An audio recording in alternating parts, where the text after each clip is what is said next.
ফিরে এসছি আপনাদের কাছে। দেখব টেলিফোনে কে আছেন। হ্যালো হ্যালো হ্যালো, কে বলছেন? হ্যাঁ মৈত্রেয়ী। হ্যাঁ হ্যাঁ, আমি স্বামী সুব্রতানন্দ বলছি, হিমাচল প্রদেশ থেকে। সুপ্রভাত, বলুন দাদা। বহুদিন চেষ্টা করার পরে তোমাকে পাওয়া গেল, তাই খুব ভালো লাগছে। হ্যাঁ বলুন। আর আমার একটা সাজেশন ছিল। হ্যাঁ বলুন না। আমার জমি যদি কিছু ভুল বলে থাকি কিছু মনে করো না। তোমরা যে অনেক শিল্পীদের গান শোনাও আমাদের, যাদের নাম আমরা জানিও না, অনেক সময় আমি জানি না, কিন্তু খুব ভালো লাগে তাদের গান শুনে।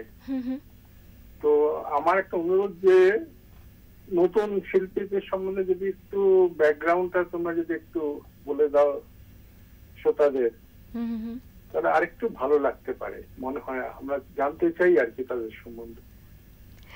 আপনাকে অনেক ধন্যবাদ জানাই দাদা, আপনি ভালো থাকবেন। ভালো লাগলো আপনার সঙ্গে কথা বলে। তবে সত্যি সত্যি এখানে যখন কোনো শিল্পী নতুন আসেন, আমরা কিন্তু প্রথম দিন তার সঙ্গে তার কিভাবে গানের জগতে পা রাখা, কার কাছ থেকে গান শেখা, কিভাবে এই গানের জগতের উত্তরণ, তার সেই বিষয়ে আমরা বিস্তারিত আড্ডা দিই। কিন্তু তারপর থেকে যেটা হয়, সেই শিল্পীর সকলের এত প্রাণের হয়ে যায়, এত আপনজন হয়ে যান, পরের দিন থেকে শুধু গানের অনুরোধই আসতে থাকে, তারপরে আর অন্য কথায় যাওয়ার সুযোগই হয় না। তবে অবশ্যই আমরা সেটা মাথায় রাখবো, এবং যদি আরও বেশি করে সেই কথাগুলো আপনাদের জানানো যায়, নিশ্চয়ই সেটা চেষ্টা করব। কেমন? দেখবো এরপর ফোনে কে আছেন। হ্যালো হ্যালো, কে বলছেন? কে মৈত্রেয়ী? হ্যাঁ আমি শুভজিৎ বলছি, চিনতে পারছো? না তো, কোথা থেকে বলছেন?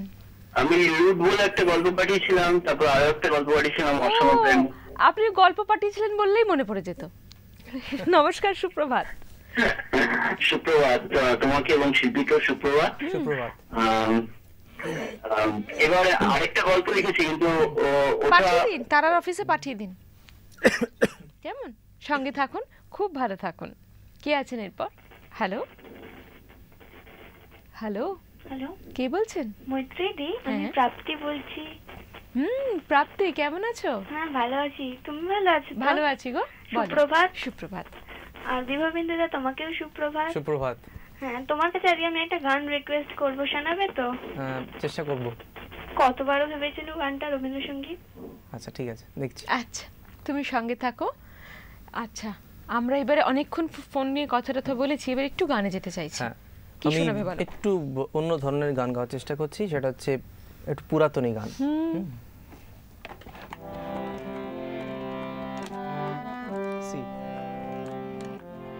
বাগবাজারের সিদ্ধেশ্বরীর অন্নপূর্ণার ঘাট, ওই মা গঙ্গা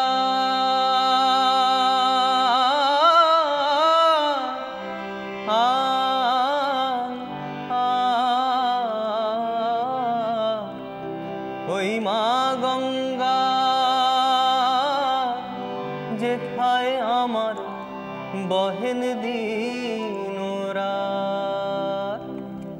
বাগবাজারে সিদ্ধেশ্বরীর অন্নপূর্ণার ঘাট, ওই মা গঙ্গা যেথায় আমার বহেন দিনরাত। বাগবাজারে সিদ্ধেশ্বরীর অন্নপূর্ণার ঘাট, ওই মা গঙ্গা যেথায় আমার বহেন দিনরাত। বাগবাজারে সিদ্ধেশ্বরীর অন্নপূর্ণার ঘাট।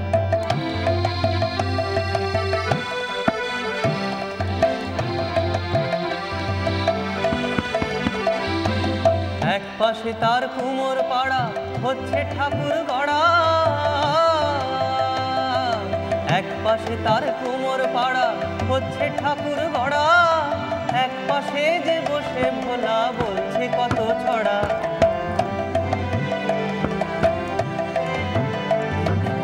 এক পাশে তার কুমোর পাড়া, হচ্ছে ঠাকুর গড়া।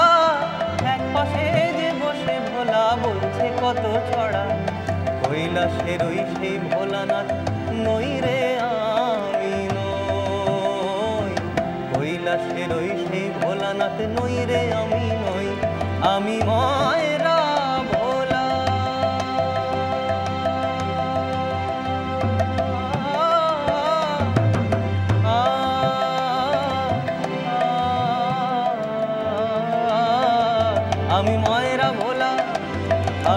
ময়রা ভোলা হরুর চেলা বাগ বাজারে রই, আমি ময়রা ভোলা হরুর চেলা বাগ বাজারে রই, আমি বাগ বাজারে রই, আমি বাগ বাজারে রই। বাগবাজারের সিদ্ধেশ্বরীর অন্নপূর্ণার ঘাট, ওই মা গঙ্গা যেথায় আমার বহেন দিন রাত। বাগবাজারের সিদ্ধেশ্বরীর অন্নপূর্ণার ঘাট। এই গানটা আমার খুব পছন্দের, জানো খুব ভালো লাগে। আচ্ছা এরপর কি শোনাবে? আচ্ছা শোনো, গান শোনার আগে একটু অন্য কথায় আসি। হ্যাঁ, তুমি আর কি পছন্দ করো, মানে অফ টাইমটা কিভাবে কাটাও? অফ টাইম বলতে এমনিতে আমি একটা, দেখো একদম খবরদার বলবে না অফ টাইম তো পাই না। আসলে এমনিতে আমি একটা স্কুলে শিক্ষকতা করি এবং তার সঙ্গে সঙ্গে যে সময় অবসর পাই বেশিরভাগ সময় গান শুনে কাটাই। এছাড়া বই পড়তে ভালোবাসি, কিছু ক্লাসিক পড়তে ভালোবাসি। যেহেতু আমি হিউম্যানিটিজেরই ছাত্র, ইংরেজি ছিল আমার সাবজেক্ট, এই জন্য ওই অবসর সময় বই পড়তে খুব ভালো লাগে।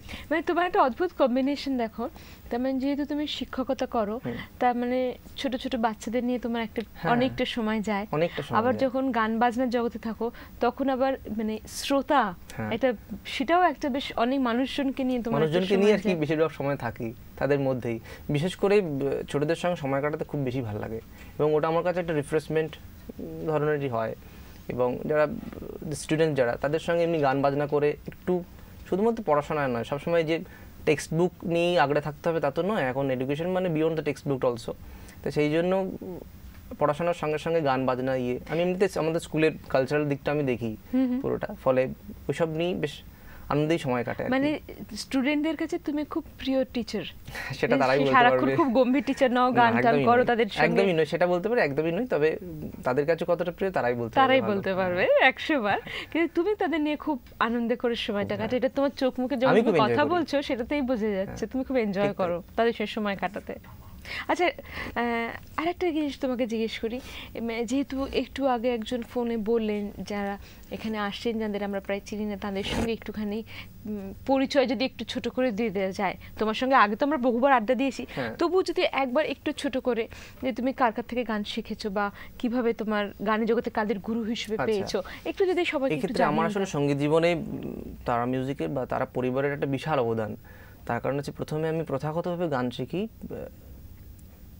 শ্রী সোমনাথ মুখোপাধ্যায়ের কাছে বর্ধমানেই, এবং তারপরে সময়ের সঙ্গে সঙ্গে যখন প্রথম এখানে অনুষ্ঠান হয় তার মিউজিকে আমি যখন নির্বাচিত হই একটি রিয়েলিটি শোয়ে, সেই সময় এত নয় শুধু গান তারার সেরা, এবং সেখানে যখন নির্বাচিত হই সেখানে তারা মিউজিকেরই ব্যবস্থাপনায় বিভিন্ন গুণী শিল্পীদের কাছে আমরা গ্রুমড হওয়ার সুযোগ পাই, এবং আমার মেন্টর ছিলেন শ্রীকান্ত আচার্য, এবং এছাড়া হৈমন্তিথি, টনিদা, এর সকলেই অত্যন্তভাবে আমাকে সাংগীতিকভাবে আমাকে অনেকখানি ঋদ্ধ করেছেন বলতে পারি আমি।